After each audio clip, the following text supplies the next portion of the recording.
especially when a person is going through the dying process, they feel very lonely. They are not afraid to die because they just don't want to suffer any longer. But during that period, they just feel that they don't want to be alone. So basically, I heard about it when I was in the US, so I was studying there. So one of my classmates, she mentioned this program, Noda, No One Dies Alone, because she was a volunteer. So she said, you know, I'm quite shy and I don't like really making small talk, so I like to vigil, because in vigil you can just be there with someone, you don't have to talk, you can just be present with them. That sounds really kind of important. It just resonated with me. So when I came back to Singapore after being there, I just mentioned to the medical director here. And then he said, oh yeah, that's cool. And he said, you should do it. So we started it in 2014, just as a pilot. We've had 40 patients.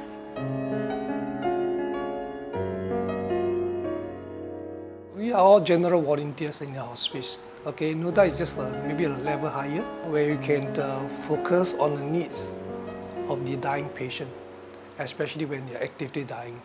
Nowadays it's different, but when I first started volunteering here, yeah, very few people spoke English. And my other languages are quite dreadful. I don't know, I feel like it's not so much about talking a lot of the time, especially when people are really not well. I think that human-to-human thing, it's not a language thing so much. When it comes to emotion, actually, because I've been spending so much time here, and when I volunteer in the hospice, I know that there's lots of this thing going to happen. People are going to pass away, life goes on. And then I'm like the nurses, quite numb to all that sort of thing now. So long as I feel that I satisfy the patient's need during the activity dying, then it's done. I'm very happy that they go away peacefully. I'm quite an emotional person, and my emotions are kind of like weather.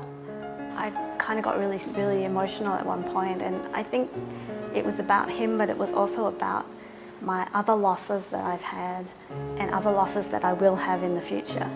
Ultimately, it's not about us in that moment. We're here to serve that person.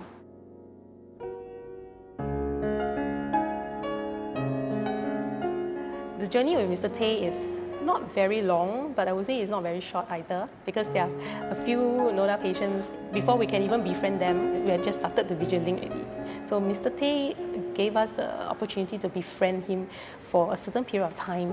He looks like Tao Kei. If you put a hat on his head, you need to wear a Rolex watch to complete the whole picture. He loves to be with people around, able to talk to him in his dialect.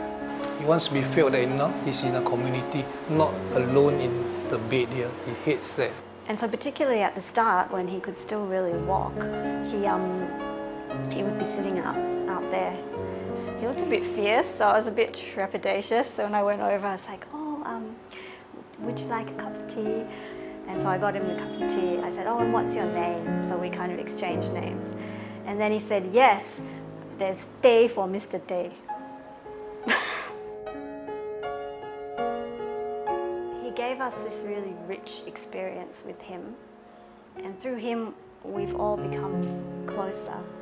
Like one of the teachers that I studied with, he said, when we care for the dying, we need to go from roles to souls, so we could all connect to each other as souls, just as fellow people.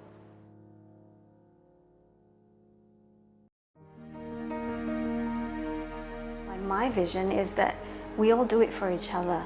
So like if people have family, family should do it. In the past it was like that. People always died at home, and the family and the community looked after people who were dying, and they just died at home. So I kind of hope that that happens again, that we take it back into the home. I mean, Noda is very precious for people who don't have anyone to do that. And yes, sadly there are more and more people potentially who'll be like that. But family doesn't have to be blood family. Like family can be many forms of family, yeah.